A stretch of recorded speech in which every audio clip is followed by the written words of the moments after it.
Sí, bueno, muy buenas tardes a todos. Antes que nada, daros las gracias por la asistencia, la bienvenida a esta presentación de un gran maestro de Cábala, que vamos a tener el gusto de tener las próximas 2 horas con nosotros. Él es un maestro que viene de la tradición más pura cabalística. Desde joven estudió con grandes maestros, recibió su iniciación. Es autor de un montón de libros. ¿Cuántos? ¿20? 20 o más. Publicados. O escritos. Bueno, publicados más de 15, que yo sepa, que seguro que tiene más escondidos por ahí. Es un honor para nosotros tenerlo aquí. Ahora después, cuando acabe este seminario que vamos a tener este fin de semana, va a ir a Barcelona, donde hay también un gran grupo de estudios de Cábala aquí en España. Y bueno, qué deciros, porque es una gozada oírle, es una maravilla, te toca el corazón, te lo acaricia. Y de la tradición de la Cábala de la Torá sabe un montonazo.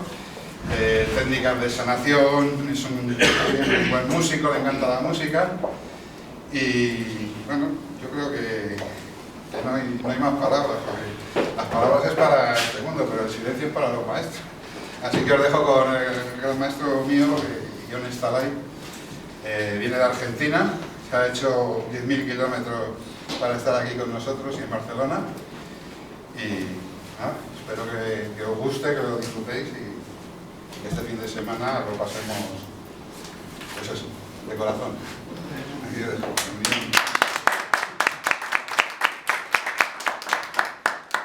Muchísimas gracias, Antonio.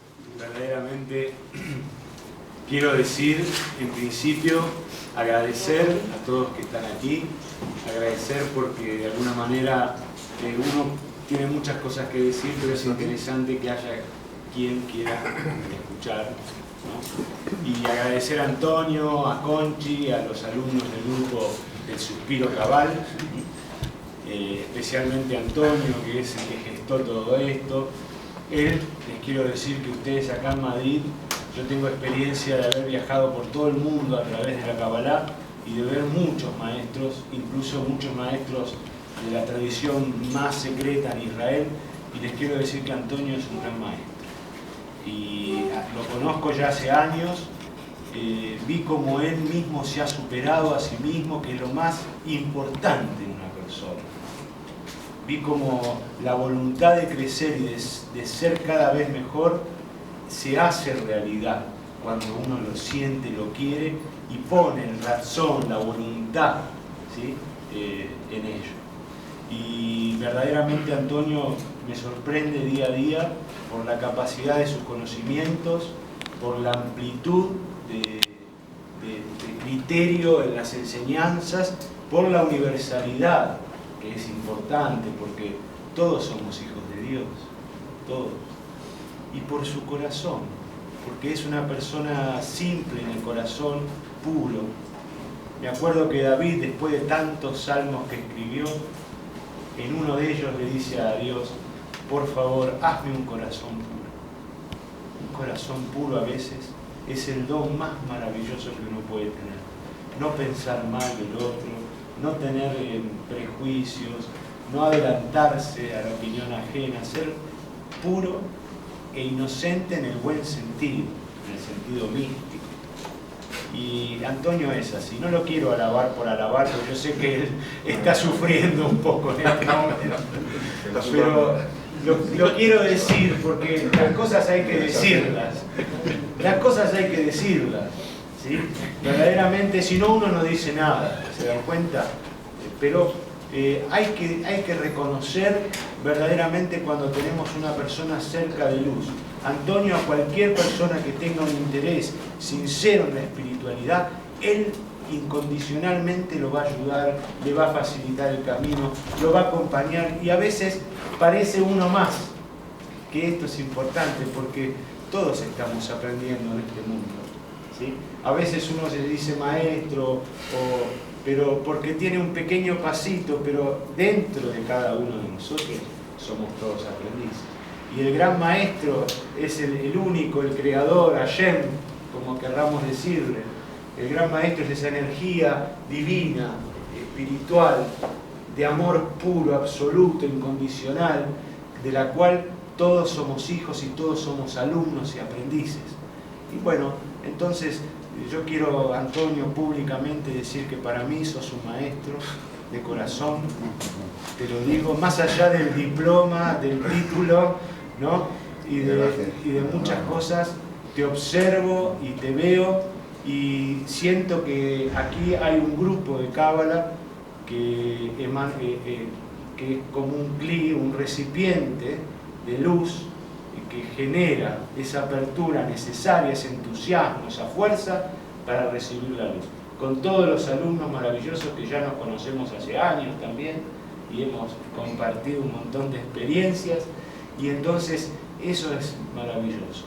La cantidad no siempre es importante y a veces es lo menos importante. Yo me acuerdo, en Buenos Aires había un gran judío, no un gran maestro, un gran judío que falleció, que era un hombre que se llamaba Sigal, que fundó la librería Sigal y tradujo la obra de Friedrich Weinreich al español, y gracias a él tenemos la posibilidad de leer a semejante maestro.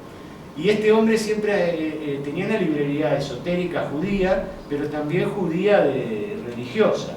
Y siempre andaba con la kipá y un habano que estaba siempre medio apagado, ¿no? Un habanito pequeño así en la boca. Era un personaje, ¿no? Petizón, gordito, ¿no? Y él me dijo una vez, cuando yo era joven, porque falleció hace ya unos años, me dijo, querido Ione, ¿no? Así como hablaba, lo bueno viene en frasco chico, en frasco chico. Cuando es muy, muy grande hay que sospechar. Lo bueno, todos los grandes movimientos cabalistas fueron pequeños en su origen. Por ejemplo, Isaac Luria, ¿cuántos discípulos tuvo? ¿Cuántos tuvo? 12, 11, 12. Jesús, ¿sabes? Abriendo el panorama, ¿cuántos discípulos tuvo? ¿No? Y eso era mucho, porque 12 es todo una constelación, ¿se da cuenta? Es un universo. Entonces, lo importante es la cantidad de luz que podemos recibir, la cantidad de luz que podemos traer a nuestro mundo, la cantidad de bien común, que es lo que va a ayudar a nuestro mundo, a que nuestro mundo cambie, a que nuestro mundo sea un poco mejor, empezando por uno mismo.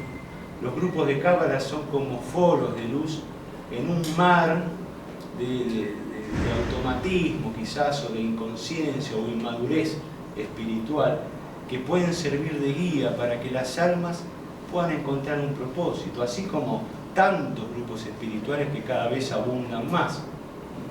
Y eso es lo más importante que podemos pensar, trabajar para que nuestro mundo, para que nuestros hijos, nuestros nietos vivan en un mundo mejor, un mundo con más verdad, con menos mentiras, con menos corrupción, con menos inseguridad, y que podamos nosotros verdaderamente vivir un paraíso, porque el paraíso está en nuestra propia conciencia.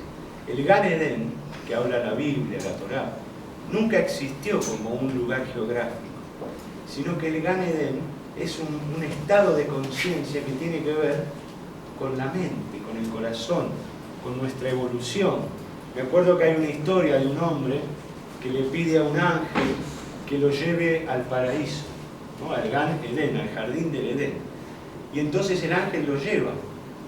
Y cuando llega al paraíso, ve que hay una puerta gigante, como un portal, típico de las historias del siglo X, XI.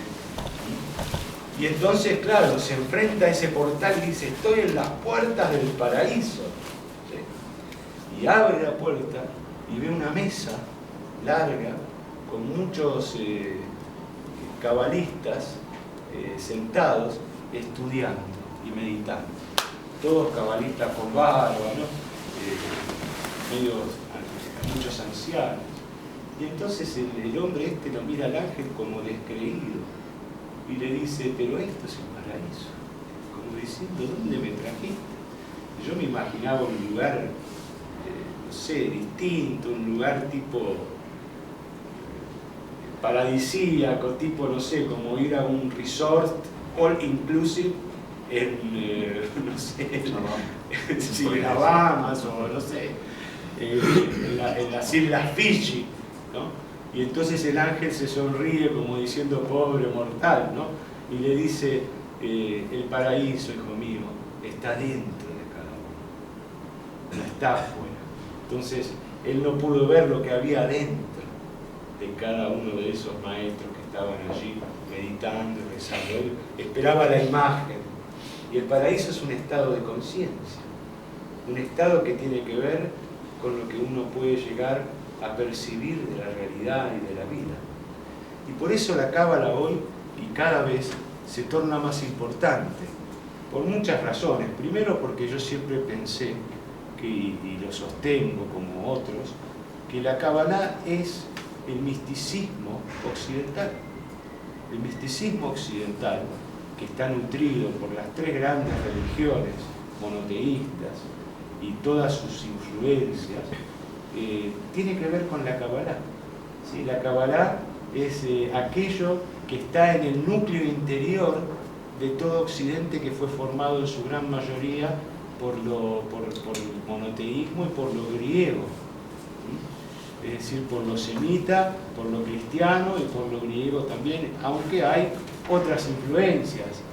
Entonces, recuperar uno mismo su propia tradición. ¿Quién no conoce las historias bíblicas? Las historias del paraíso, de Adán y Eva, de Caín y Abel, del diluvio universal, de la Torre de Babel, del cruce del Mar Rojo. Son historias que ya están en nuestra cultura como un patrimonio y que nosotros podemos encontrar en ellas un símbolo místico, espiritual de crecimiento. Quiere decir que el tesoro, el mensaje, ya está en nosotros, solo que no hemos tenido la posibilidad de despertar. ¿No? Mi maestro, que Dios lo tenga en la gloria, el rabbi Menachem Mendel Ben Ishmael, que era un judío alemán, me decía siempre Yoine, porque él me decía Yoine, como se dice en Yiddish, que es una lengua que hablaban hace 100 años, 200, los judíos de Polonia, Ucrania. No Ione, sino Yoine. Y me decía Yoine, que es como decir Juancito o Ionecito, ¿no? Un diminutivo. Entonces, claro, yo tenía 18 años, ni me crecía la barba, ¿no? Y me decía, Yoine, estás sentado en un cofre de oro comiendo pan duro. Y yo lo miraba al maestro y decía, qué genio, es cierto. Estamos sentados en un cofre lleno de oro, lleno de luz, de mensajes, de riqueza, de sabiduría, pero comiendo pan duro, porque todavía no hemos recibido la llave para abrir ese cofre, la clave. Me acuerdo que otro cabalista decía que la cábala tiene sus fórmulas y que para entenderla hay que entender ciertas premisas básicas, que si no es como si uno entrara en el laboratorio de un científico, el mejor científico del mundo, donde están las más grandes descubrimientos anotados en los pizarrones, pero uno entra y ve una cantidad de fórmulas que no entiende nada y no lo puede valorar. Sin embargo, está frente al descubrimiento más importante, pero no lo puede valorar porque no entiende las fórmulas. Entonces, lo mismo pasa con la cábala, que es necesario comprender ciertas fórmulas, y esto no es casual. Por ejemplo, las sabidurías o conocimientos, incluso académicos, más importantes, siempre requirieron un lenguaje apropiado para poder entenderse. Por ejemplo, es como que tuvieron que crear su propio lenguaje. Por ejemplo, salvando la distancia, solamente para entender esto, cuando se desarrolló el psicoanálisis freudiano, él tuvo que crear un lenguaje apropiado, hablar de pulsión, hablar de superyo, hablar del ello. Cuando nosotros leemos esas palabras no entendemos lo que significan, pero él necesitó crear esos neologismos para poder entender algo que no estaba todavía comprendido en la cabeza. Y como la cábala habla de otros mundos, también necesitó explicar las cosas desde otro lugar. Entonces, el tesoro está dentro de nosotros. Solamente que tenemos que aprender ciertas llaves que Antonio les enseña, que las enseñan los maestros cabalísticos, para poder abrir de la manera correcta ese tesoro. Porque la clave de esa búsqueda es que depende cómo buscamos lo que vamos a encontrar. Si yo busco desde mi interés egoico, por decirlo así, yo voy a encontrar una ilusión. Pero si yo aprendo a buscar desde mi deseo espiritual, altruista, desapegado, viviendo verdaderamente el aquí y el ahora y la espiritualidad de manera pura, yo voy a encontrar la respuesta a esos misterios. Entonces, es muy importante, ¿sí?, que la llave está en nuestra propia intención, es cómo busquemos. Y nos pasa a todas las personas. Comemos pan duro, a veces sufrimos de más, nos amargamos, nos hacemos problemas, juntamos bronca, juntamos desilusión, juntamos tristeza, porque no aprovechamos ese tesoro que Dios nos dio. Ese tesoro maravilloso que es el alma, que es la capacidad de un ser humano de poder vivir no apegado a ciertas cuestiones y emocionalmente liberado.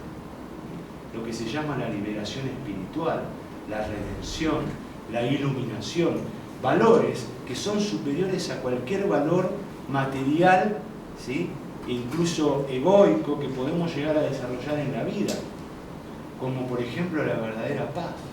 Cuando uno habla de la verdadera paz, yo tuve la suerte hace unos 3-4 meses de dar una conferencia frente al Consejo Internacional de Paz que se reunió en Buenos Aires. Ellos tienen una tendencia muy hinduista y budista, ¿vieron? Porque la paz tiene mucho que ver con Gandhi, con el budismo también. Y yo les llevé una visión cabalística y empecé diciendo, ¿no?, qué increíble que hablamos tanto de la paz y que tanto en el judaísmo como en el islamismo como en el cristianismo el saludo sea la paz, porque ¿cómo se saluda a un judío?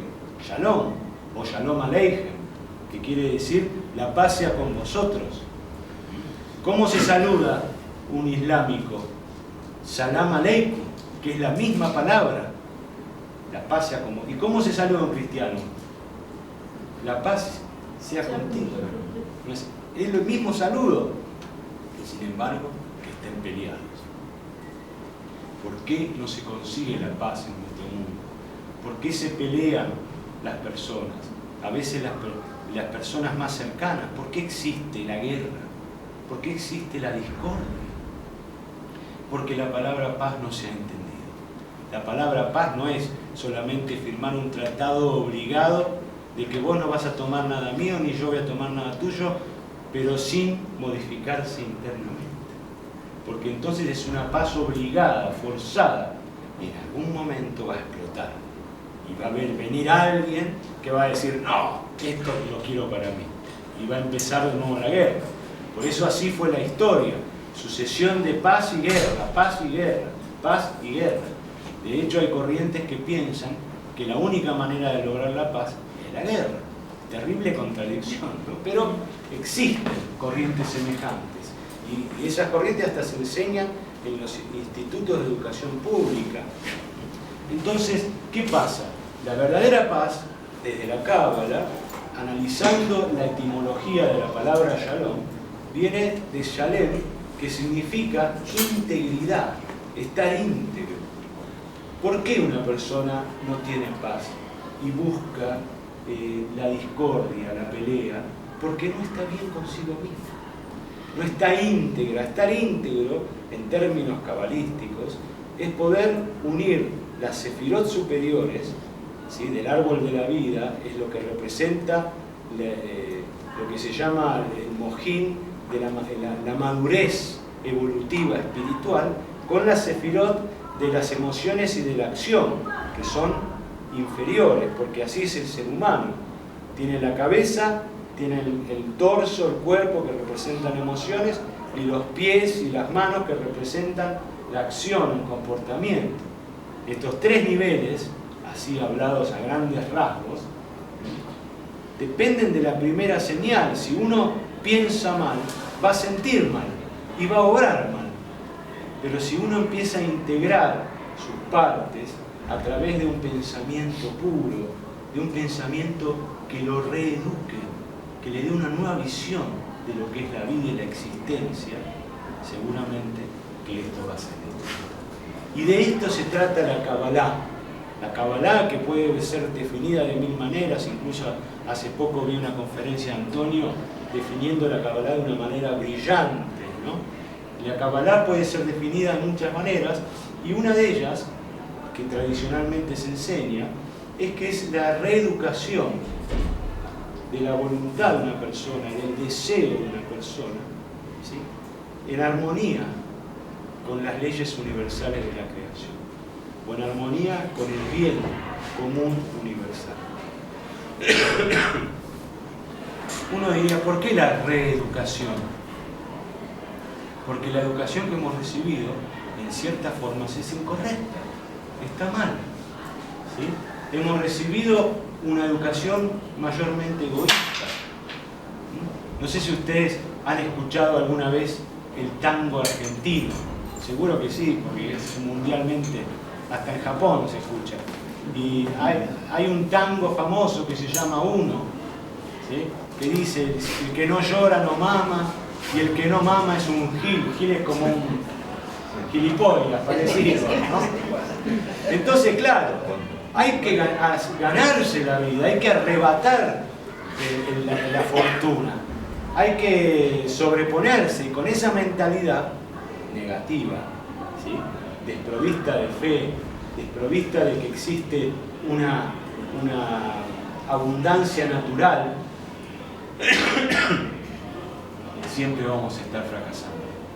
Porque si para llegar a algo tenemos que forzar, ¿qué quiere decir? Que es del ego.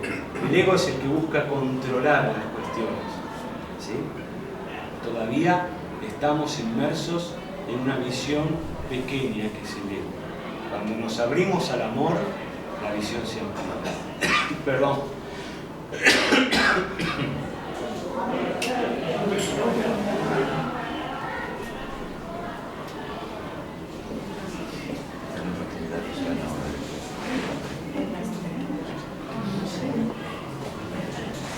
Qué lindo, ¿eh? Se va juntando, cada vez somos más.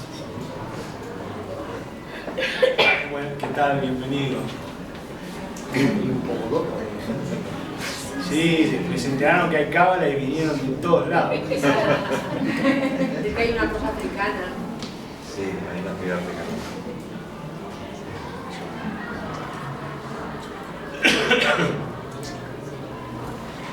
Bueno, entonces, en definitiva, Kabbalah podría definirse como una reeducación de la voluntad y del deseo. Claro, la pregunta es qué es la voluntad y qué es el deseo.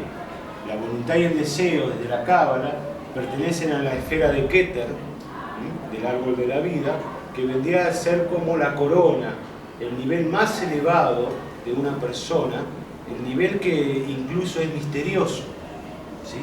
Misterioso porque no se puede definir de manera muy concreta, porque es el punto desde donde la energía divina universal desciende hacia la conciencia humana. Pero ese punto, esa puerta, ¿sí?, puede estar bloqueado por pensamientos negativos o bloqueado por una imaginación que viene de la Jochma, distorsionada.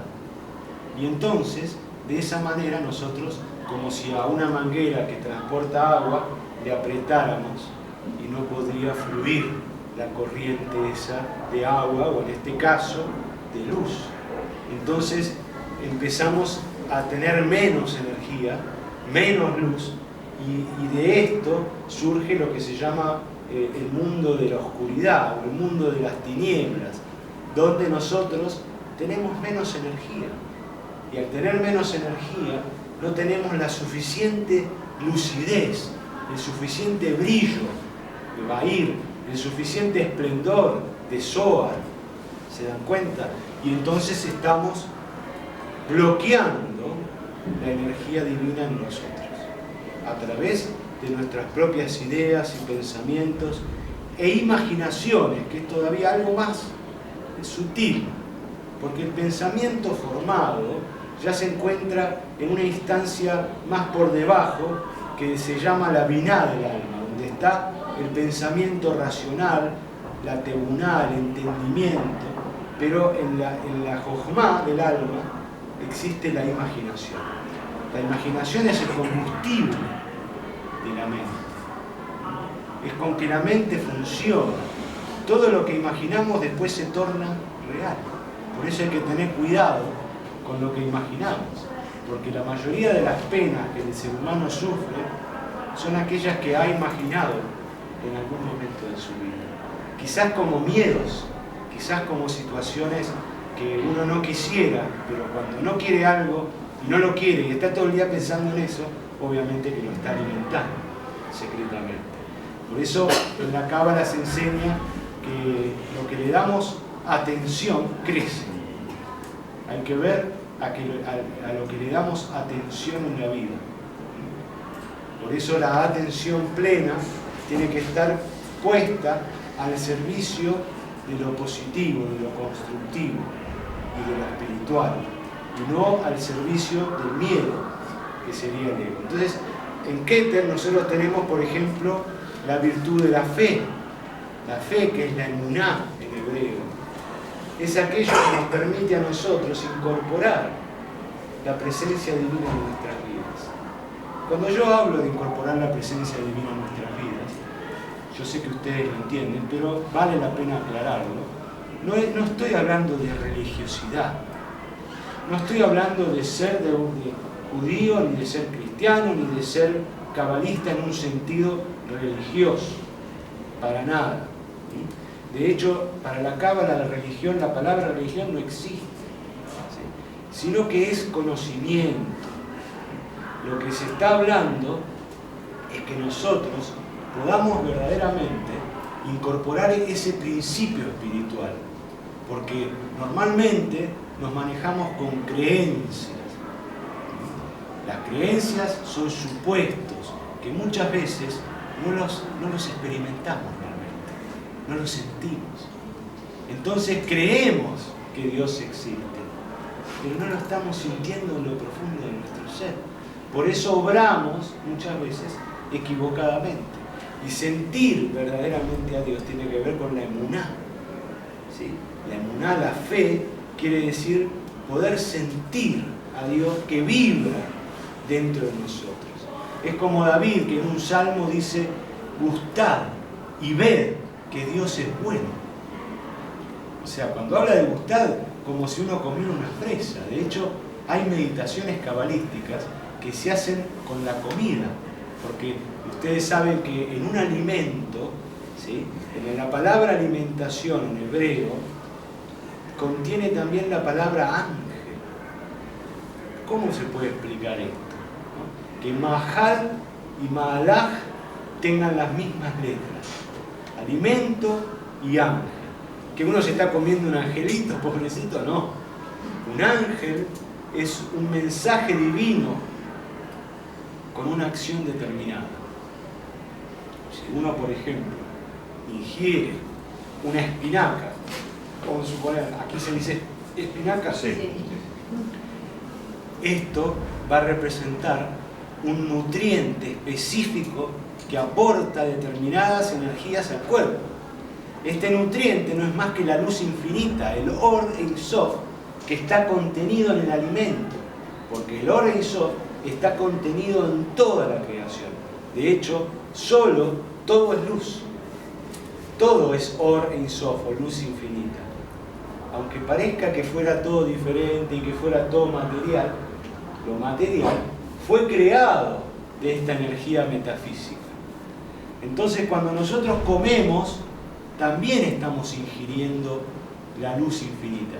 Por eso, dentro de esta metáfora, me parece excelente la cena de Pascua o la cena de Shabbat, donde se incorpora el pan, el vino, lo que después fue la hostia en el cristianismo, de poder, fíjense, saborear la presencia divina, hacerla partícipe de los sentidos, incorporarla, porque comer tiene que ver con incorporar, masticar, y es cuando nosotros podemos una enseñanza comerla, ingerirla, elaborarla, quitar las cáscaras a través de los aparatos excretorio, urinario, y quedarnos con la luz pura.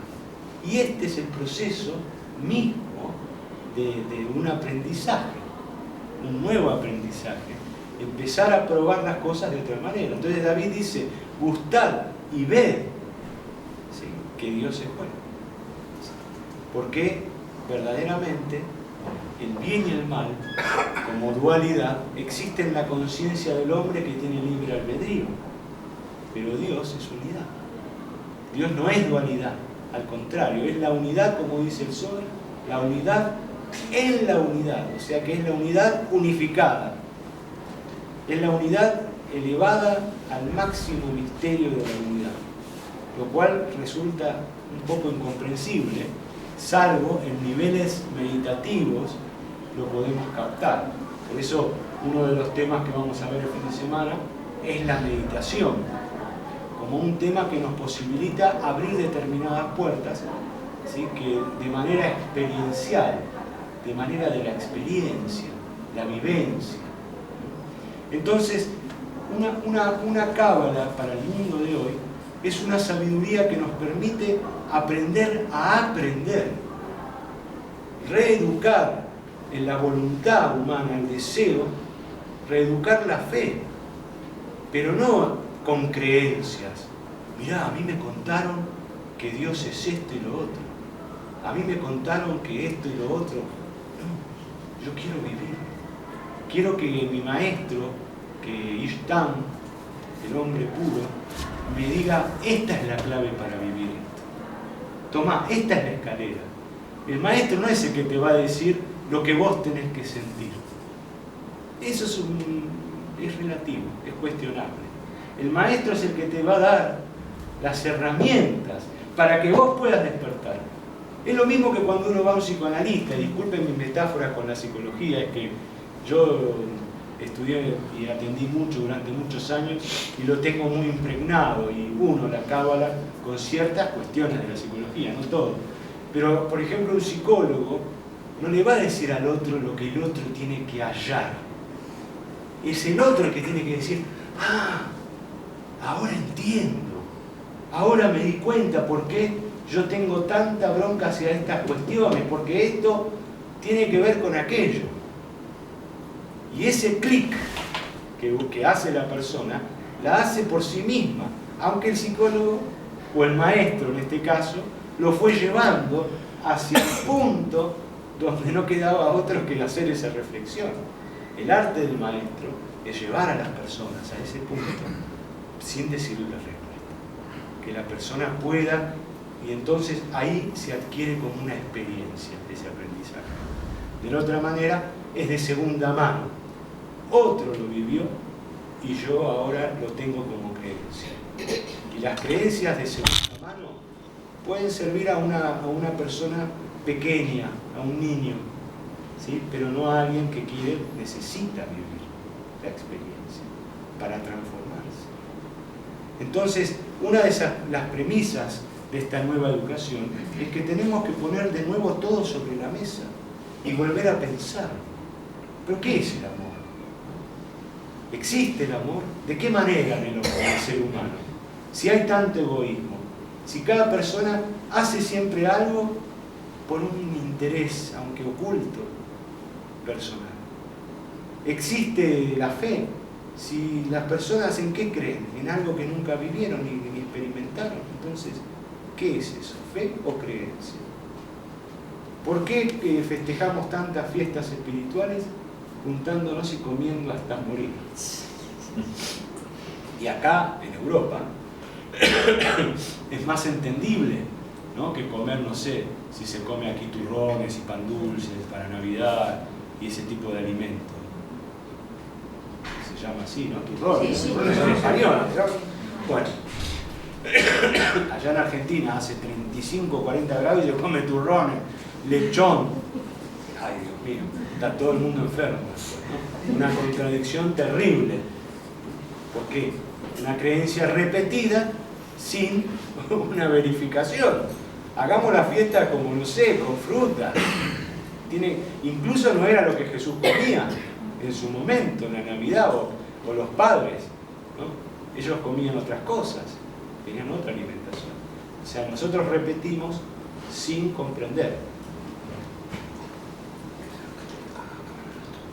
Hay un filósofo que se llama George Santayana, muy conocido, que dice: los pueblos están condenados a repetir aquello que no comprenden. Y lo que repetimos y no comprendemos se torna como un círculo, que en la Cábala se le llama Gilgulim, y de repetición, autómata, hasta que uno encuentre el centro, que es la letra Aleph, ¿no? Cuando uno encuentra el centro, la palabra Gel, que es la raíz de Gilgulim, se transforma con el Aleph en Geulah, que es liberación y redención. Pero mientras estamos en la periferia girando permanentemente, nunca vamos a entender nada. Vamos a autómatas. Entonces, la Cábala te permite encontrar ese Aleph,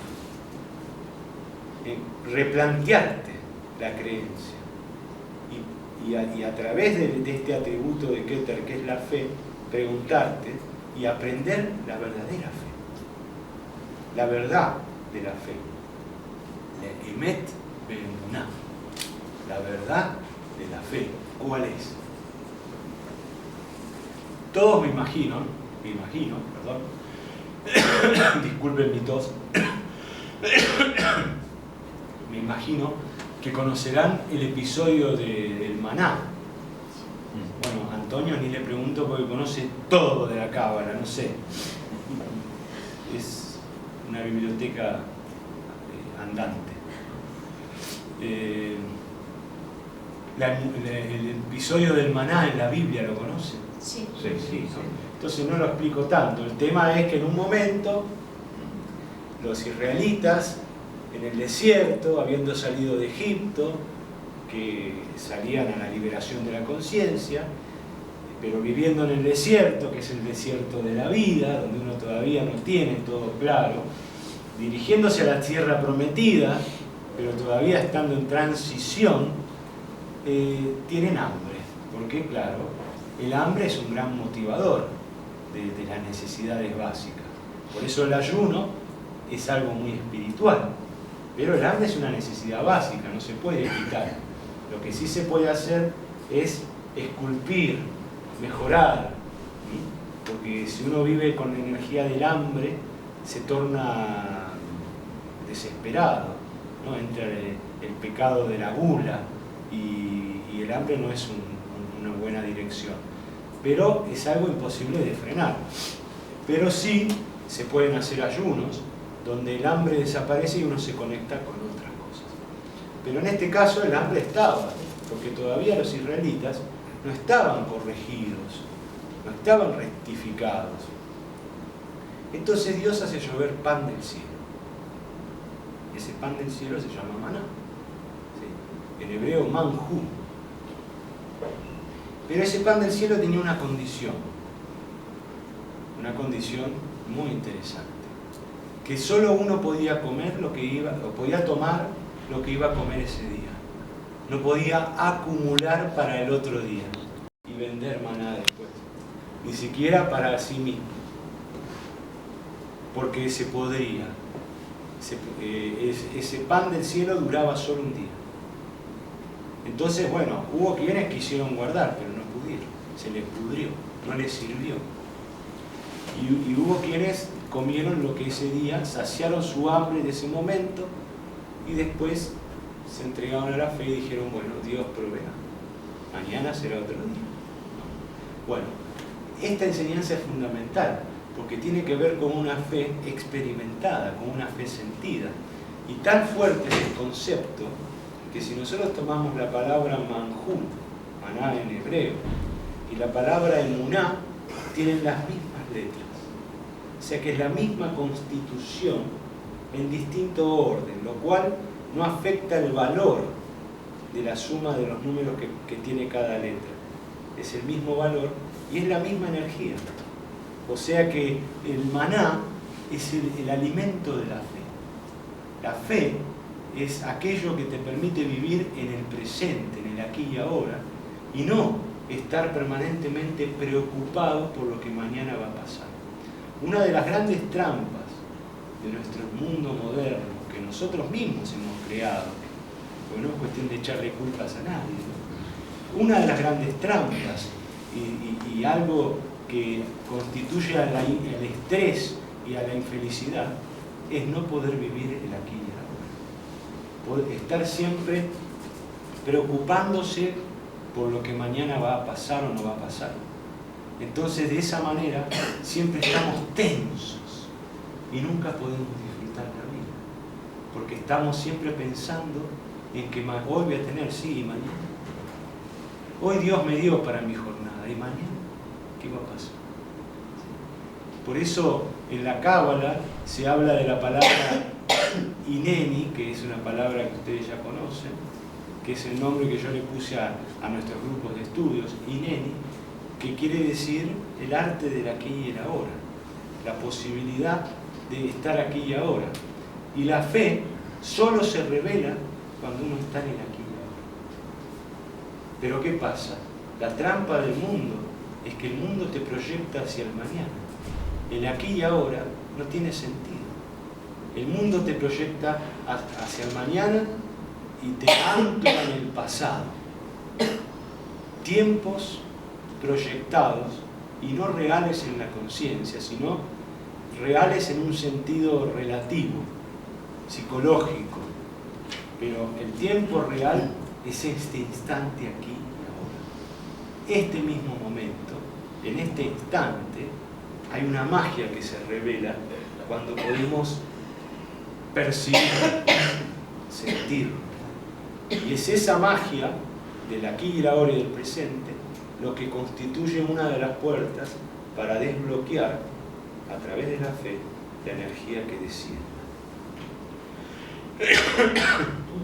Esa energía es la fuente de abundancia en nuestras vidas, es la fuente de plenitud, es aquello que nos va a permitir despertarnos cada día con buen humor y no preocupados. Ya cuando uno desde la mañana está mal, eso ya es casi una depresión psicológicamente. Cuando uno es muy común que pase eso, ¿no? Que uno se despierta ya preocupado y está mal, porque apenas uno se despierta tiene que sentir el agrado de volver a vivir. Por eso hay una oración cabalística que nos ayuda a este principio, que es el Modeh Ani. No sé si lo han escuchado. La primera oración que se hace cuando uno se despierta, es decir, sin siquiera levantarse de la cama, cuando uno toma conciencia de que pasó al nivel de vigilia, es agradecer la vida. Gracias, Señor, por agradecerme. Esto se resume, es una oración larga, hebrea, pero se resume en la palabra Modeh Ani. Si yo te agradezco, que en los hombres se dice Modeh Ani y en la mujer Modá Ani, porque las palabras en hebreo son sexuadas, ¿sí? Tienen femenino y masculino, no como acá que decimos la casa y el ropero, por ejemplo. No sé si se utiliza así. Una palabra es masculina, la otra es femenina y viceversa. Bueno, en hebreo varía la pronunciación. Entonces la mujer dice modá, ¿sí? Y el hombre dice modé. Y Ani quiere decir yo. Yo te agradezco, Dios, por el día, por tu lealtad. Porque se dice que Dios es leal en el sentido de que todos los días renueva la vida. Todos los días uno vuelve a nacer y todos los días es una nueva oportunidad para hoy puedo cambiar mi vida, hoy puedo ser distinto, hoy puedo entregarme al fluir de la fe y no preocuparme más ni por el futuro, ni por el pasado, ni por esas ilusiones que me venden con tantos brillos y neones, de que si yo llego a esto, de que si yo me compro esto, de que si yo tengo lo otro, voy a ser feliz. Mentira. Yo puedo tener esto, puedo tener lo otro. No quiere decir que no lo tenga que tener, pero no tengo que creerme que esto me va a hacer feliz. Esto es un instrumento más. Un auto me va a llevar a un lugar. Un móvil me va a permitir comunicarme con otra persona.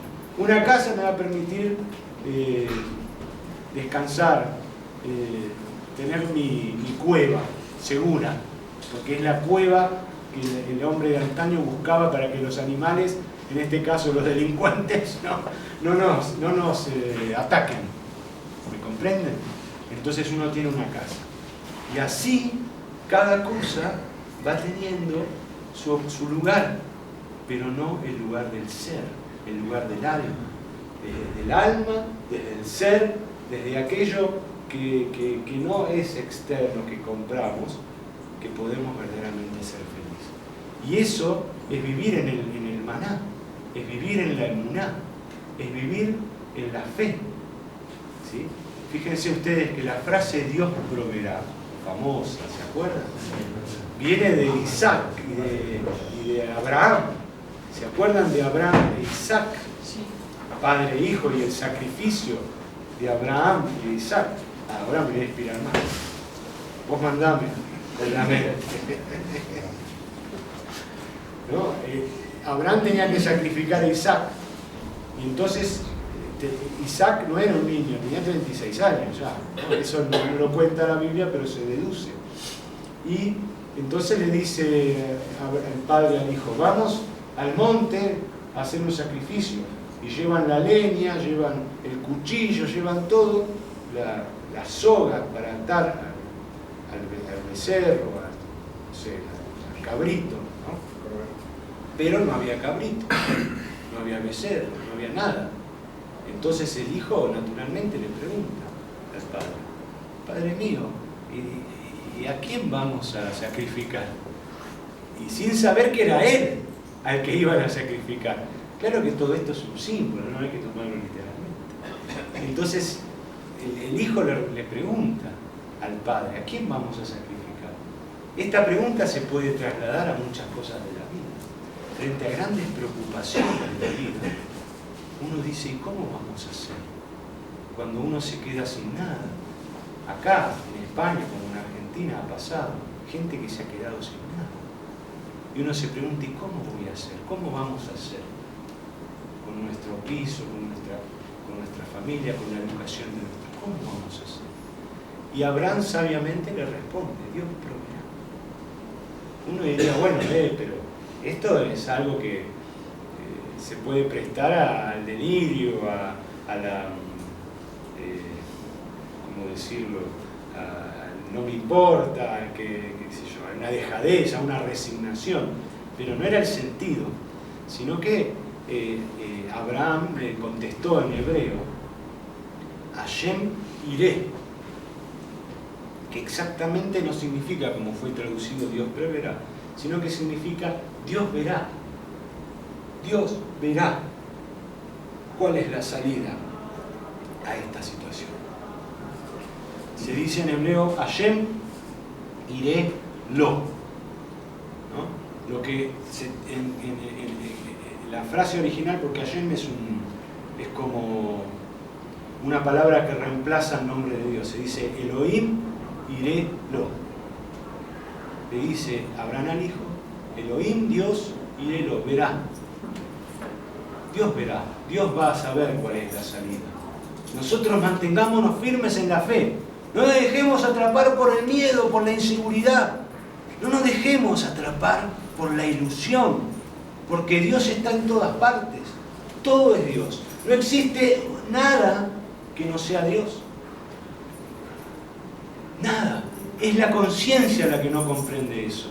Que piensa que somos seres que fabricamos, venimos de una máquina que hizo al ser humano y que la máquina está muy lejos y que ahora nos tenemos que arreglar, como dice el tango, el que no llora no mama, el que no mama es un gil. Nos tenemos que arreglar como podamos. Mentira. Dios es el creador y al mismo tiempo está en su creación. Está con cada uno de nosotros en nuestra vida particular, en nuestra historia, en nuestra evolución, en cada detalle. Es el misterio de Dios. ¿Cómo puede estar en cada uno tan detalladamente y al mismo tiempo en todo? Es el misterio de Dios. Es la unidad en la diversidad. Cuando yo fui a la tumba del maestro de mi maestro, que es mi maestro, el Rabba Jajam, maestro y sabio Shoshani, que es al que yo le debo, y muchos en Latinoamérica y en Europa también le deben a ese maestro, porque fue el maestro de Elie Wiesel, de Emmanuel Levinas. No sé si ustedes conocen esas personajes, uno fue el premio Nobel, ¿no?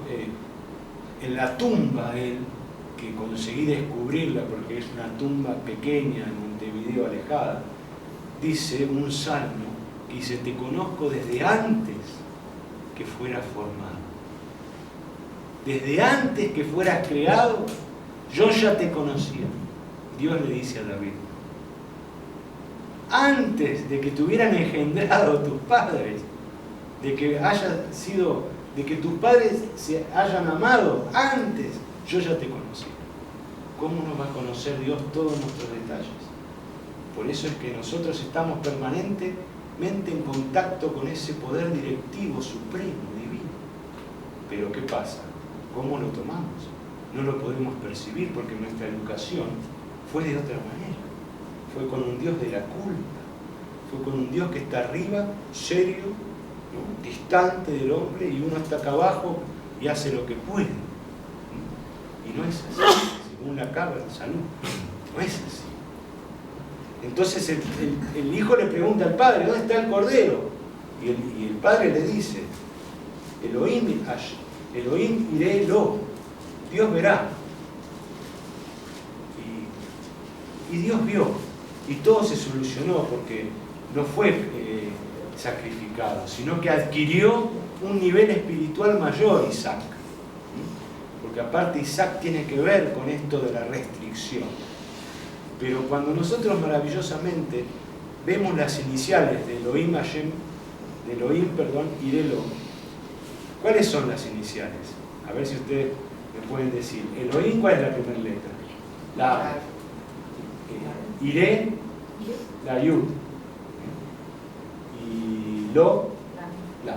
O sea que tenemos la Aleph, que es una H que puede contener cualquier vocal. Vamos a ponerle la E. La I y la L. ¿Cómo se pronuncia eso? E, I, L. ¿Cómo se pronuncia? E y L. ¿Cómo se pronuncia? ¿Por qué están tan tímidos? Es muy simple. E, I, L. ¿Cómo se pronuncia? E. Exacto. ¿Y qué significa E? No. No. El con Yud. El significa Dios, pero El significa cordero. ¿Me comprenden? En la respuesta de Abraham ya está implícito la respuesta. ¿No está ley con los corderos? ¿Eh?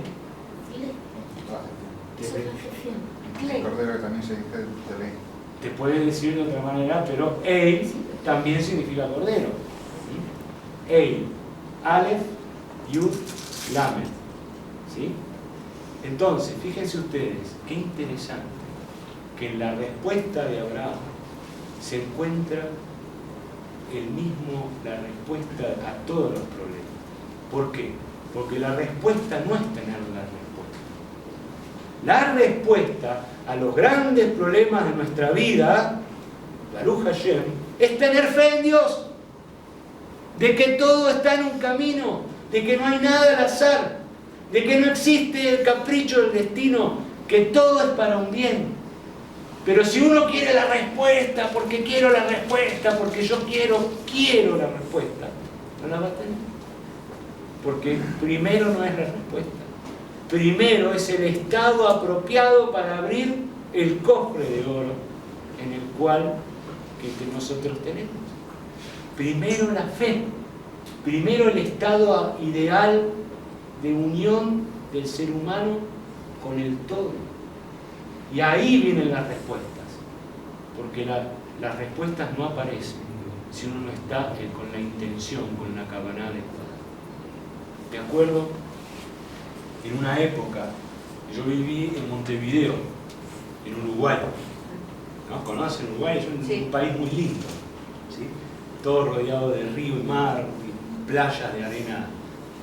Hace mucho frío también en invierno, pero bueno, es muy bonito, la gente es muy respetuosa, ¿no? Los argentinos porteños, cuando estamos ya con la cabeza así del mismo porteño, nos vamos a Uruguay, que son más educados, más respetuosos, más humildes. En fin, yo viví 5 años allí. Y en un momento determinado entré en el laberinto, en la trampa, y empecé a preocuparme por demás con un problema que tenía. Empecé a preocuparme, ya el problema no me dejaba dormir, estaba pensando, preocupado. Digo, Dios mío, tengo que hacer algo. Entonces me fui a la playa, es una playa, un estuario, río-mar, donde hay rocas. Entonces me senté en una roca y le pedí a Dios que me conteste la pregunta que me atormentaba. ¿Se dan cuenta? Yo quería la respuesta. Le pedí, por favor, Dios, dame la respuesta. La pregunta era una pregunta simple, o hago esto o hago lo otro, como todas las preguntas, ¿no? Entonces, pero era un dilema. Cuando uno está frente a dos caminos, ¿sí? Dice una anécdota jasídica, se puede quedar paralizado y no hacer ni uno ni lo otro y quedarse ahí. Bueno, me estaba pasando eso.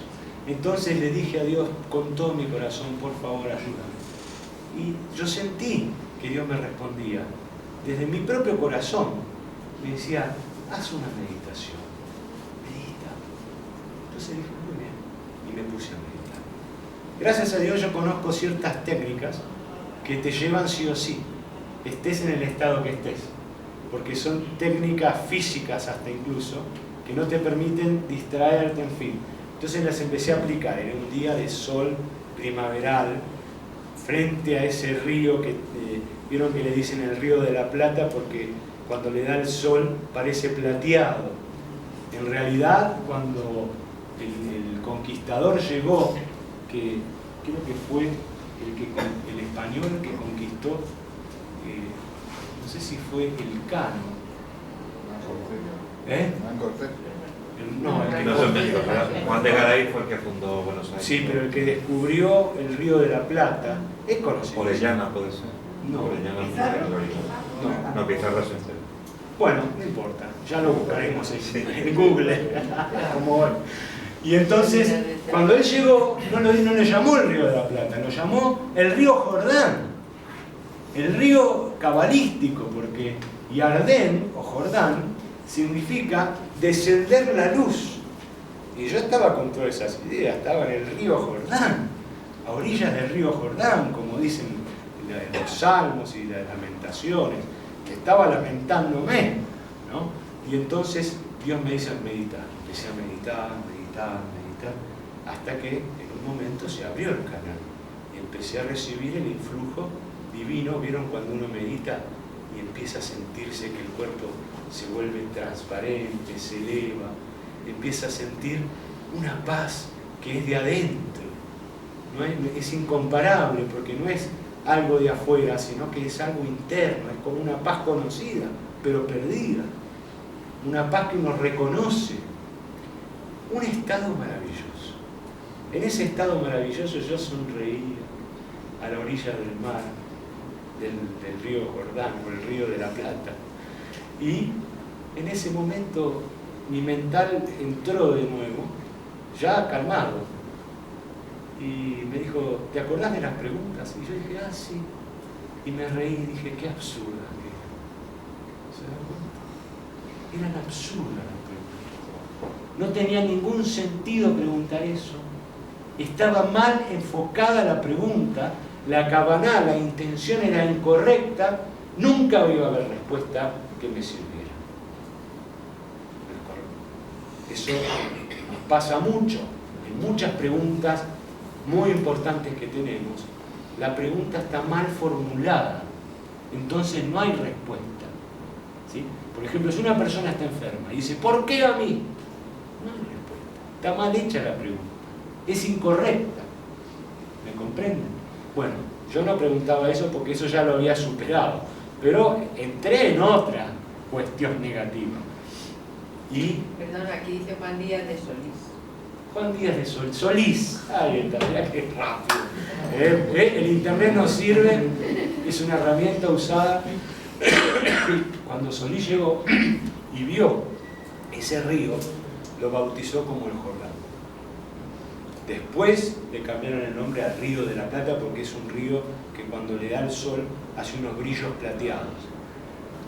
Igual, bueno, es un río común y corriente, pero bueno, es el río que nosotros tenemos y bueno, lo queremos por ser nuestro, ¿no? Y bueno, en definitiva, las preguntas estaban mal enfocadas y me llevaban no al camino de la fe, ¿sí? Sino al camino de la oscuridad, al camino del vacío, al camino donde no hay salida, que es laberíntico, que uno vuelve siempre a repetir la puerta y es como que dice, ¿y ahora? Volví al mismo lugar, ¿dónde estoy yendo? En cambio, la meditación me cambió el estado. Lo mismo pasó con este episodio de Abraham con su hijo Isaac, de que el estado de Abraham ya contenía la respuesta, que era un estado de elevación espiritual, porque Abraham cabalísticamente pertenece a la columna de Gesed en el árbol de la vida, es decir, a la columna derecha, y la elevación de Abraham nos lleva a la esfera de Jochma, que es la sabiduría. La sabiduría se logra cuando uno eleva la columna derecha hacia ese estado, y en ese estado es donde las respuestas espirituales verdaderamente sirven, porque es el estado de sabiduría, no es lo mismo que la inteligencia, es un estado más elevado. La sabiduría es un estado más completo, claro que necesita del entendimiento de Binah, de la inteligencia, de su complementario. Derecho, izquierdo, se complementan y se unen en Da'at o en Keter, pero el estado de Jochma se produce a través de la meditación como una iluminación. En un instante nosotros podemos cambiar nuestra forma de pensar. En un instante de iluminación, el sabio Maimónides, o el Rambam, ¿sí? Seguramente lo habrán escuchado porque era de origen español, él comparaba la iluminación con la metáfora de que estamos en una noche oscura y de repente viene un rayo. Y en el momento que hay ese rayo que ilumina todo el espacio. Y entonces el rayo se va, pero en ese momento sabemos dónde está la salida. Es como que la iluminación es fugaz, pero nos da el camino correcto. Porque en ese momento del rayo uno dice, por allá hay que ir. Y después la memoria de la Binah, la comprensión, el análisis de ese fenómeno de iluminación, nos permite ir por el camino correcto. Entonces, es muy importante replantearse todo esto en el mundo en que vivimos, tratando de entender que nuestras creencias, con buena intención y que no han sido quizás tomadas por nosotros de la manera correcta, o no han sido también quizás transmitidas de la manera correcta.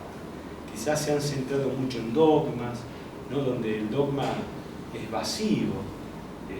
Entonces esto no hace que sea una experiencia vivida, una experiencia es plena, estamos llenos de Dios. Entonces la Cábala viene a resignificar todas esas enseñanzas, no a quitarlas ni a negarlas, pero le viene a dar el verdadero sentido redentor y liberador e iluminador a la figura de un Moisés, a la figura de un Jesús, incluso a la figura de un Mahoma. y a la figura de un Mesías. ¿Me comprenden? El verdadero sentido que todo eso tiene y el sentido constructivo y que nos permita a nosotros vivir de una manera mejor y construir un mundo mejor. Para eso uno debería primero abrir ese canal. Pero ese canal no se puede abrir porque uno lo decida y chao.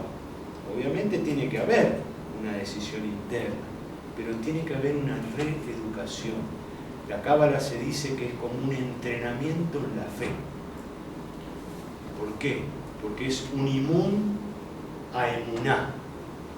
Y la palabra imún, que es arte o entrenamiento, tiene la misma raíz que emuná, fe. Fíjense cómo las palabras, la etimología nos van guiando. El arte de la fe, el entrenamiento en la fe verdadera, que no es una fe dogmática ni una fe irracional. La razón y la fe, para la Cábala, están totalmente complementadas, unidas. No hay una fe sin razón. Por eso es que las esferas del árbol, los dos hemisferios, se unifican en Da'at, que es el punto de unión que contiene la virtud del Yehudim, o de la unificación entre la esfera, digamos, de Jochma, que tiene que ver con la iluminación, con la imaginación, y la de Binah, que a rasgos psicológicos tiene que ver con la razón, el intelecto, que se puedan unir, porque si no, ¿para qué nos sirve? Hay personas que solo se basan, como decir, en el corazón, en el sentimiento. Y dicen, no hay que pensar, no hay que aplicar la razón y el intelecto, hay que sentir. Incorrecto. Hay personas que dicen, no, todas esas religiones y esas creencias y esos sentimientos son opio para los pueblos, como se ha dicho. Hay que estudiar, hay que conocer y darse cuenta que todo eso son fantasías y es la forma que el hombre tiene de responder a las adversidades de la vida, construyendo dioses y creencias y religiones. La Cábala no está ni en un polo ni en el otro, está en el centro.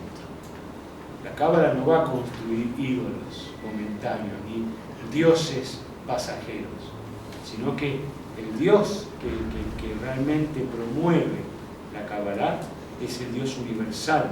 Ya lo dice la oración del Shema Israel. Dios es uno, no es dualidad, es unidad, con todo lo que implica el concepto de unidad. Y al mismo tiempo, ¿sí?, también es el concepto del estudio, de aprender de los ancestros, de escuchar a los sabios. Porque hay personas que dicen, no, yo no quiero la tradición, yo quiero lo moderno. O yo soy autodidacta pero no estudio la tradición. Es lo mismo que yo, por ejemplo, le contó a Antonio que soy músico. Cuando uno empieza con la música, tiene que hacer covers. No sé si se entiende la palabra covers. Toca música de otros.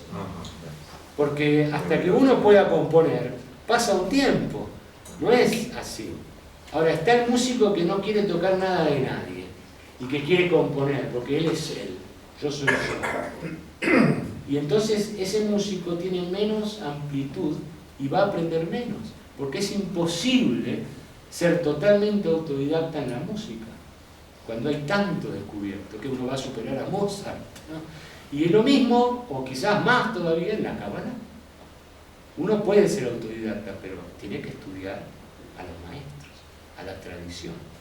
Entonces yo digo así que hoy la Cábala es una fuerza conservadora, pero al mismo tiempo renovadora, conjunto.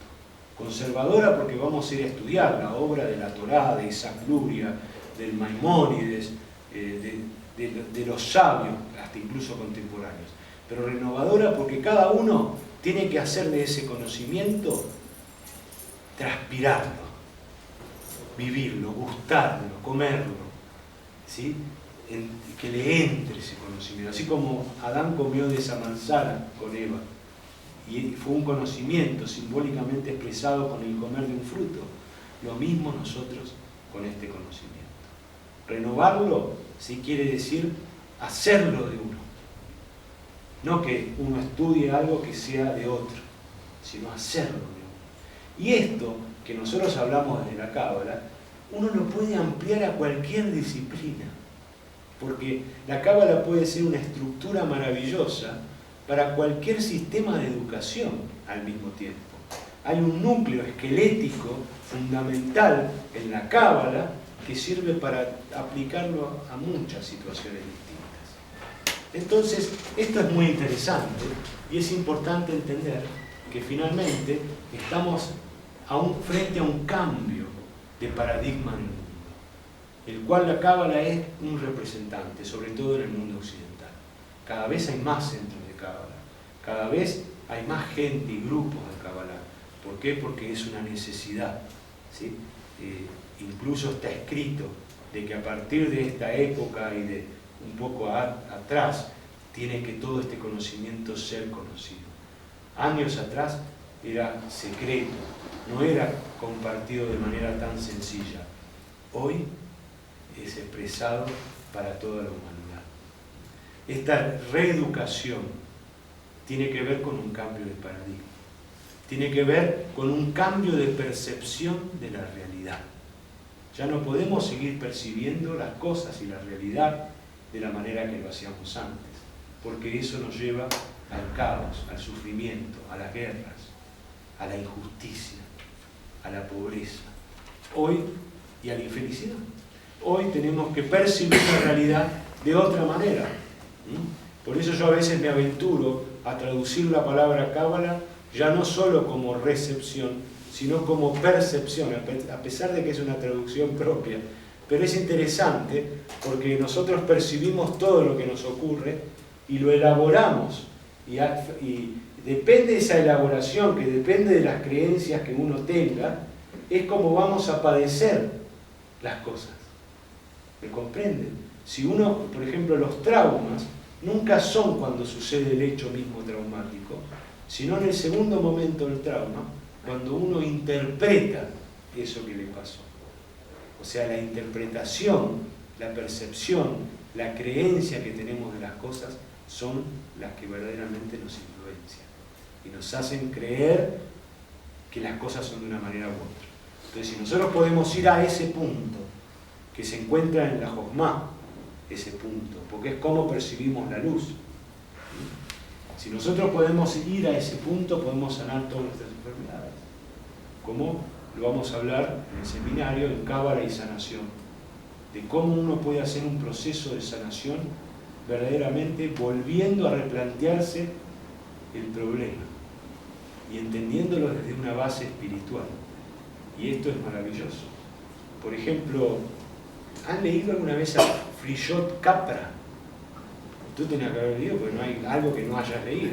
Si me decís que no, me dejás descolocado. Me he oído hablar de él, pero no lo sé. Pero lo has escuchado. Sí. Está cerca. Está lejos. Friyot Capra, hay un libro que escribió que es muy interesante, que se llama, el título es Crisis de Percepción. Él dice que la crisis del mundo moderno es una crisis de percepción, que percibimos mal. Entonces, padecemos esa mala percepción. Y la percepción negativa es la percepción dual, de que todo está separado, ¿sí? Razón e instinto, cuerpo y alma, ¿sí? Adentro y afuera. Entonces, cuando percibimos de esta manera, generamos una distancia de todo con todo, del ser humano con el ser humano, del ser humano con Dios, del ser humano con la tierra. ¿No? Nosotros pensamos que la tierra es la tierra y yo soy yo. No, estamos unidos con la tierra. El otro también es parte de uno mismo, ¿no? La palabra, por ejemplo, at, que es el tú femenino, involucra la primera y la última letra del alefato, la alef y la tab, de tal manera que es nuestra totalidad el otro. De hecho, hay escuelas que piensan que Malkut está en el otro, o en la pareja. Fíjense qué genial la idea cabalística de pensar así. Y la visión dual es una visión negativa, por eso diablo viene de di, de dos.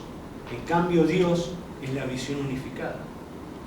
Y lo que tenemos que transformar es esa visión dualizada, o dual, fragmentada, en una visión unificada. Entonces podemos entender que no todo mal es tan malo, sobre todo cuando hablamos de crisis personales. ¿Sí? Podemos entender que el mal y el bien pueden estar entrelazados. ¿Me comprenden?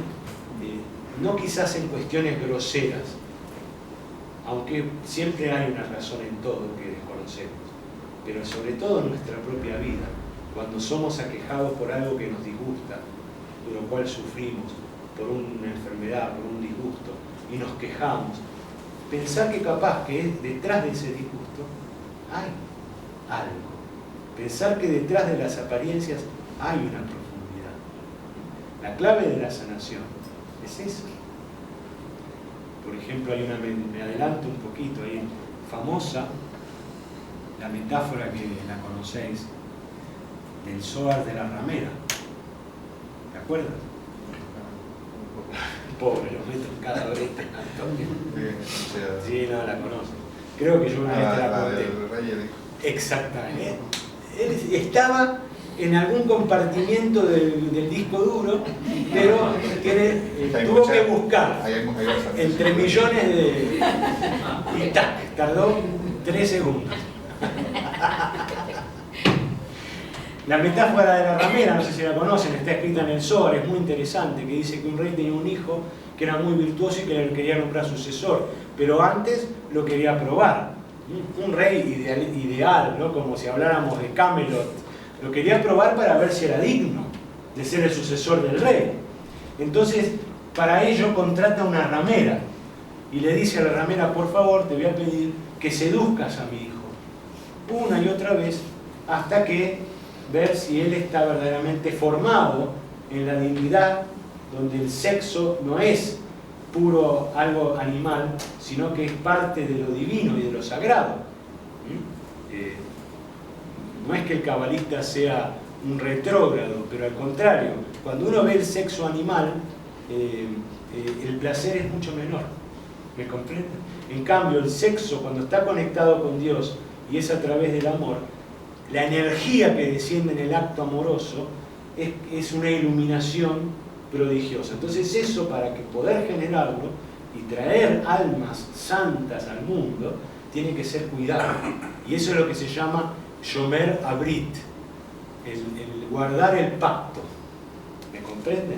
No se puede hacer con el pacto de la circuncisión, del prepucio, lo que querramos, porque vamos a generar mucha distorsión y muchos homúnculos, como decía Paracelso, pero eso lo dejamos para otra explicación. Pero entonces, ¿qué pasó? Bueno, la ramera, que era una mujer bonita, ¿no? Formaba parte de la corte, porque el rey la puso de la corte real, y entonces estaba muy bonita y ya destacaba, todo el mundo la miraba, pero el príncipe se mantenía puro. No era de esos que miran a las mujeres de arriba abajo, ¿no? Que hay muchos hombres que son así, y yo en una época también era un poco así, pero después me di cuenta que los ojos hay que trabajarlos también, porque los ojos van atrás de la codicia. Entonces, cuando uno se vuelve un poco más grande y la espiritualidad se asienta, verdaderamente se da cuenta que todo eso es ilusión. Entonces, este hombre tenía eso, que no iba detrás de los ojos, que es la codicia y la ilusión, como ver una vidriera con cosas muy lindas, ¿no? Que uno ansía comprar y no puede, entonces se deprime por ello, ¿no? Bueno, pero la mujer tenía sus artes de encantamiento, entonces se acercaba a hacerle una pregunta al rey con el hombro descubierto, ¿no? Y venía toda haciéndose la santa, le decía: ay, príncipe, yo quiero preguntarte esto y lo otro, y con movimientos y una voz suave, ¿no? Y el príncipe le contestaba, pero no se enganchaba, ni se dejaba, bueno, hasta que se ponía unos perfumes que eran impresionantes, otra que Gucci, ni Givenchy, eran unos perfumes, porque antes existían los perfumes, los bálsamos, unas cosas, el perfume de encantamiento mágico que usaban en el Egipto de Isis, que era un perfume que tenía 16 componentes, que decía que el que lo olía entraba en éxtasis, tenía hasta feromonas, de todo. Y se ponía todo eso y lo iba a ver al rey, toda arreglada. Esta vez se descubrió los dos hombres. Al príncipe le hablaba, y el príncipe le contestaba desde el alma, sin deseos ni nada. Y bueno, hasta que un día se quedaron solos y el príncipe se retiraba porque no quería estar a solas con ella. ¿Por qué? Hay una cosa que dice, haz el bien y aléjate del mal, porque si uno tiene la tentación permanentemente, es mejor obviarla. Entonces, llegó un momento que la ramera no pudo con él. En un momento hasta se le abalanzó y no pudo con él. Entonces ya cuando se dio cuenta que iba a ser imposible, va al padre y le dice, al rey, le dice, mire, su hijo es un hombre puro. Yo intenté con todos mis encantos seducirlo, hice de todo lo que yo sé que hay que hacer para seducir a un hombre, porque no hay quien conozca más a un hombre que a una mujer, y no hubo forma. Entonces el rey le dice, bueno, basta, ya está, tu tarea fue cumplida. ¿Sí? Y el príncipe se elevó espiritualmente y fue probado. Y la princesa, que era ramera, ¿sí?, sirvió a un proyecto de luz divina. O sea, ¿qué dice el Zohar? Que aquello que aparentemente es negativo puede servir para un proyecto positivo. Porque el mal no tiene realidad propia, es relativo. Dios es el bien puro, absoluto. Por eso el Zohar también dice que el mal es nada más que el asiento del bien, es una herramienta, o es nada más que una desarmonía del bien, pero lo que existe es el bien. Entonces, cuando nosotros empezamos a percibir estas cosas desde una percepción unificada, teniendo en cuenta que Dios es unidad y que en el fondo de todo hay una unidad que tiene que ser bien entendida, enseñada, no es una cuestión así de improvisación, empezamos a descubrir otro mundo, otro universo, otra realidad que se nos pasaron por alto. Cuando nosotros podemos descubrir eso a través de nuestra percepción y abrimos el canal, toda nuestra vida cambia. Ya no somos los mismos. Todo cambia. Empiezan a suceder cosas. Empiezan a pasar cosas maravillosas. Por eso David, y un poco para concluir, en un salmo dice, Señor, abre mis ojos para poder ver las maravillas de tu Torá, de tu ley, de tu creación. Abre mis ojos, porque parecería como que están cerrados o están condicionados a ver solo lo que podemos ver por nuestra educación. Abre, hay otras realidades. La Cábala es una invitación, una enseñanza, una reeducación para abrirnos a otras realidades que están aquí y ahora. Amén. Y bueno, me gustaría, si quieren hacer alguna pregunta, porque esto también es importante, el ida y vuelta. Ya en el seminario hablaremos con profundidad y haremos ejercicios, todo. Pero preguntas con todo gusto, si las puedo responder, y si no, me ayuda acá el compañero.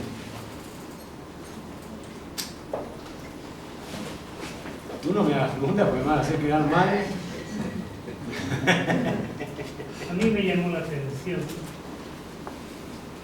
las valoraciones energéticas de dos palabras, es decir, me ha parecido entenderle que hay determinadas palabras que tienen un sentido, existe otra palabra que me ha parecido entender que sumando números suman lo mismo y por tanto tienen el mismo valor energético. El valor de energía, no energético, en sentido de alimentación, de energía espiritual. Exactamente. Así Entonces, piensa me la llamó Cábala. muchísimo la atención. Es una de las cosas que dentro de la Cábala se estudia. Sí, eso se llama gematria. Y entiendo que sobre el hebreo, no sobre el castellano. Bueno, en principio sí, porque es la lengua tradicional en que la cábala se desarrolló y hay muchos ejemplos ya, pero hubo cabalistas que trabajaron el griego, el latín, y de hecho en casi todas las lenguas tienen la impronta de lo divino. O sea que de alguna manera se produce el opuesto, es decir, a cada situación que se produce dentro del mundo espiritual, llamémoslo así, existe otra, es como si hubiese la dualidad, la polaridad, que al fin y al cabo son lo mismo, se hace esto y aquí tienes la otra parte, la contraparte de cada una de las cosas, que eso es lo que he entendido. Muy atinado lo suyo, de hecho, para profundizar o ampliar su propia idea, el Zohar dice que cada vez que una hierba se mueve en el campo, hay una fuerza en el cielo que también se está moviendo. Bueno, si eso es el principio de correspondencia, lo que es arriba es abajo. Exactamente, los principios herméticos. Tal cual es así. Y es muy interesante porque de esta manera la gematria es como una matemática gramatical, por gematria, ¿no? Y es interesante porque hay muchas palabras que nos dan lo mismo, un valor igual, y que es muy interesante. Por ejemplo, la palabra amor suma el valor en hebreo 13, y la palabra unidad también suma 13. Y es muy interesante pensar que el amor y la unidad son energías que están muy ligadas, ¿no es así? Entonces, es una puerta más, la gematria, los cálculos, la matemática, como otras puertas que hay para poder entender distintos procesos y distintas sabidurías que hay dentro de la Kabbalah. Muy interesante, caballero. Bueno, ¿quién más? Anímense. Señor. ¿Desde qué viene el hecho de darle tanta importancia a los números dentro de la Cábala? O sea, ¿cómo se le da tanta importancia a la numeración en la Cábala? Porque, correcto, hay ¿Va del número a la idea o de la idea al número? Vamos a ver, el valor que se da a las letras, el valor numérico, en función de qué está. Bueno, ahí ¿Le va. doy un valor a una letra? ¿Por qué razón? Cada letra tiene un valor numérico. Sí.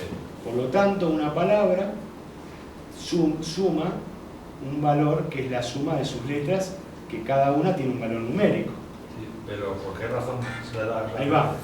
Hay varias explicaciones. Una de ellas es que en hebreo la palabra, ¿sí?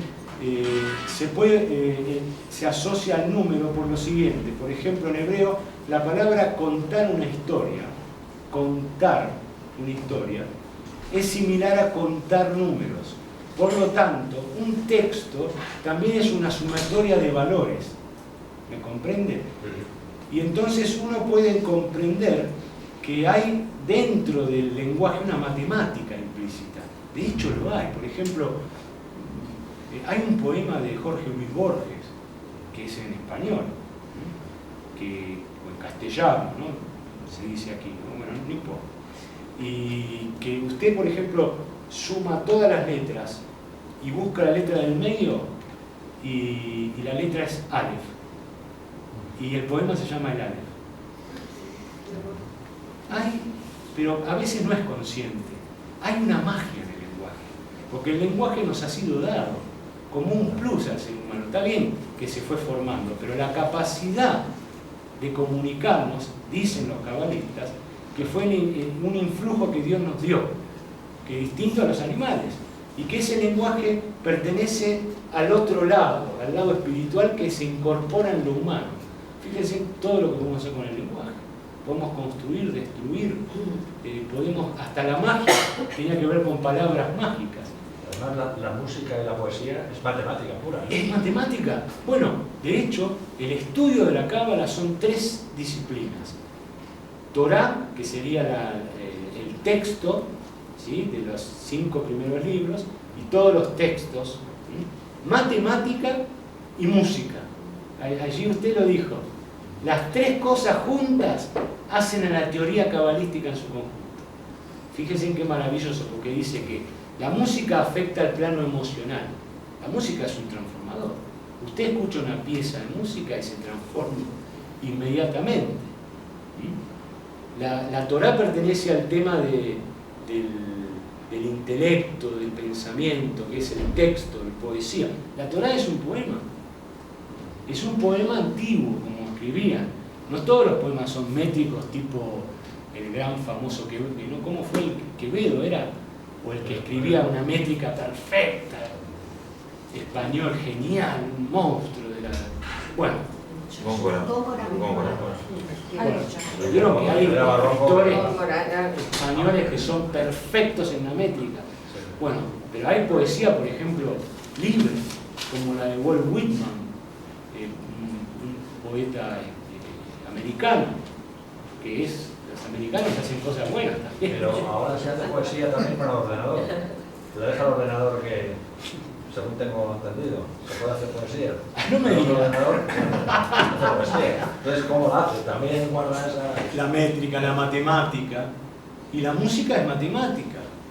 El concepto de las octavas, las quintas, las terceras, todo eso, Versos, ¿no? todo pura matemática. ¿Sí? Es maravilloso. Y bueno, y todos esos conceptos están en la teoría cabalística. La tercera, la quinta, la séptima, la octava, ¿sí?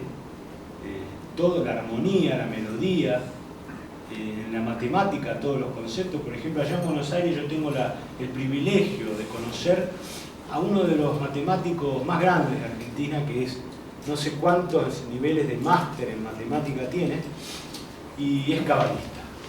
Y él une perfectamente una cosa con la otra. No tiene contradicción.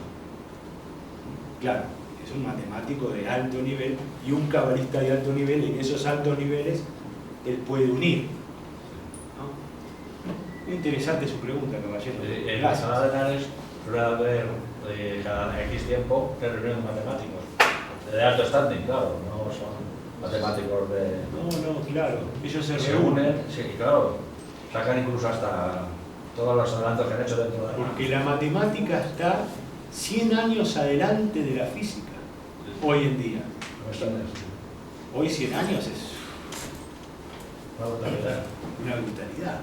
Bueno, ¿alguna otra pregunta? Con gusto, sin miedo, con confianza. Bueno, comentar que no se suele decir mucho que la base de la matemática moderna, por ejemplo, la sacaron, si no cabalistas, al menos hijos de cabalistas, ¿no? El fundador de la teoría de conjuntos y de la teoría de los infinitos modernos, ¿no? Que el conjunto infinito se llama Aleph, ¿no? Era Cantor, que era también un judío, hijo de rabinos y tal, y que estudió mucho la Cábala, o sea que, por no hablar también de muchas de las cábalas de Cordovero, ¿verdad? De cábala de Safed, que a mí me da la impresión, vamos, que precedían al cálculo infinitesimal de Newton, por ejemplo, que también se interesó muchísimo por la cábala y de las medidas del Templo de Jerusalén, y tiene una obra y tal, en fin, etc. Cantor. Cantor, además. Con K, me parece, ¿no? Cantor. Bueno, ¿quién más? No, yo simplemente que me extraña por el hecho de que haya muchos cabalistas que estén divididos, ¿no? Sobre todo en cuanto precisamente a lo de la gematria, como si lo degradaran, como si los números fuera... Alguno me dice, ¿cómo se le puede dar valor numérico a una palabra como el amor? No sé qué contestar. No, ojo, no es un valor numérico codificante, es un símbolo. Los números son símbolos. No es que es el 13 y chao, no, que es el 13, guarda. Nada en la Cábala es codificante y terminante, porque la Cábala es la ley de la interpretación infinita. ¿Me comprende? Pensar cómo se puede darle un número a una palabra como que es terminante y codificante es no entender lo que es la Cábala, porque la Cábala misma se basa en la posibilidad infinita de interpretación. Todos nosotros podemos interpretar algo distinto acerca de una palabra y ser todas correctas las interpretaciones. De hecho, en la Cábala se dice que hay 70 modos de interpretar una misma palabra, en la Torá, ¿no? En los textos. No, lo que pasa es que hay cabalistas que prefieren un método, otros prefieren otro, y cada uno va con su bandera, y es respetable, siempre y cuando no atente contra el otro. Eso, bueno, quizás no sea tan respetable, pero hay que comprender que cada uno hace lo que puede, ¿no? En definitiva, nada es lo máximo, todo es un complemento. La gematria es un complemento muy interesante, pero también, por ejemplo, el estudio de las raíces hebreas, también, por ejemplo, el estudio teosófico simbólico que hace el Zohar, también el estudio de la meditación, del éxtasis, de Agulafia. Hay muchas líneas, es muy, muy grande, y todas nos dan algo, ¿sí? La gematria es interesante porque uno puede hacer la gematria de muchas maneras. En principio, como cálculos para descubrir secretos. Es una forma de descubrir secretos maravillosa. Pero también tiene un lado meditativo, que uno empieza y entra en estados cada vez más profundos. Entonces siempre la gematria estuvo presente en la Cábala. No se puede decir que no es Kabbalah ni que estuvo, al contrario. Todos los grandes cabalistas estuvieron trabajando siempre el arte de descubrir en una palabra otras palabras, el arte de descubrir que una palabra tiene música, tiene matemática, el arte de descubrir que una palabra se puede leer en distintos niveles o dimensiones, ¿sí? Hasta el punto de cantarla la palabra, a ver qué pasa, de meditarla, ¿sí? Escribirla, a ver qué sucede, porque todo eso que parece una obviedad, hecho a conciencia, puede resultar curiosamente muy interesante. Todo lo que consideramos obvio no es obvio. Por eso siempre cito a Gershon Schoen, que decía que el cabalista es el que encuentra detrás de lo obvio lo profundo, y detrás de lo profundo lo oculto. Porque la obviedad, el que dice, esto es obvio, es porque no está profundizando lo suficiente, nada es obvio. Todo tiene un sentido, una profundidad. Y esto es el buscador, el que busca las profundidades incluso de la vida. ¿Por qué hoy estoy aquí? ¿Por qué escuché lo que tuve que escuchar? ¿Por qué desde mí escuché las preguntas? Uno puede pensar, bueno, fue el señor, el caballero acá, pero no, hay una energía más allá, es lo que me toca a mí. ¿Me comprenden? Yo fui psicólogo y místico, cabalística mucho tiempo. Cuando venía un paciente, yo decía, bueno, ¿qué voy a aprender ahora? ¿Quién es el paciente? Bueno, ¿más preguntas? Bueno, en castellano también hay palabras de doble sentido, y se me ocurre ahora una que dice, por ejemplo, fulanito, sal de mi vida. Tiene dos sentidos. Sal, que salgas de mi vida, que yo no quiero que estés en mi vida, o que eres la sal de mi vida, que Entonces, sabiendo que en castellano ocurre eso, ¿qué no va a ocurrir con la cábala? La cantidad de... No, pero aparte el castellano es una lengua riquísima, riquísima, es vasta. Fíjese usted, hay un libro que se lo recomiendo al que le interese este tema, en el castellano, que es Cábala en castellano, que es de Yvonne de Bourdieu. Es una argentina, profesora de lingüística de alto nivel, que se llama La palabra amenazada, Yvonne de Bourdieu, ¿no? Y ella, por ejemplo, dice que toda palabra es ambivalente, tiene doble sentido, y nosotros la usamos sin querer. Cuando nosotros decimos, esta persona no la trago, tiene que ver con el proceso de tragar, o me arrancaría la cabeza, me arrancaría el pensamiento que tengo en la cabeza, ¿sí? O todo ese tipo de expresiones son ambivalentes. ¿Qué quiere decir? Que tienen un doble sentido, y el lenguaje de por sí es así. Lo que pasa que en la Cábala el hebreo fue muy trabajado durante miles de años, entonces es difícil superar todos los ejemplos que hay allí, pero no dude que si usted busca en castellano puede encontrar también. De hecho, la poesía se ocupa de eso. Por eso dicen que el poeta es como un profeta.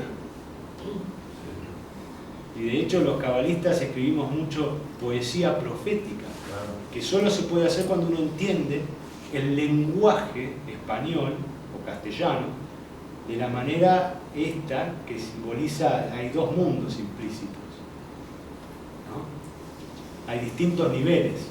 Hay quien dijo que los poetas a veces te acercan más a Dios que los mismos teólogos. Claro, sin lugar a dudas. Bueno, que los teólogos sí, porque el teólogo es un estudioso, que los místicos. Los místicos ya es otra cosa. Pero a veces el poeta está más cerca. Por ejemplo, yo tuve un profesor de escritura que era poeta, ¿no? Un maestro. Él, para escribir poesía, se ponía una túnica. Era un loco, el hijo. Se ponía una túnica, solo prendía una vela y empezaba a escribir la poesía. Era un genio. Vos leías, porque hay textos que te elevan cuando lo lees, ¿no? Y era un genio, pero era un hombre totalmente espiritual. Y de hecho él había querido ser sacerdote. Para meditar también se pone una túnica. Claro. Es como para escribir también tiene que estar un poco... Las musas, la elevación. Él había querido ser sacerdote, pero le tiraba más el amor. Se enamoró de la mujer, pero le gustaba usar la túnica franciscana. Son historias de vida que todos tenemos, ¿sí?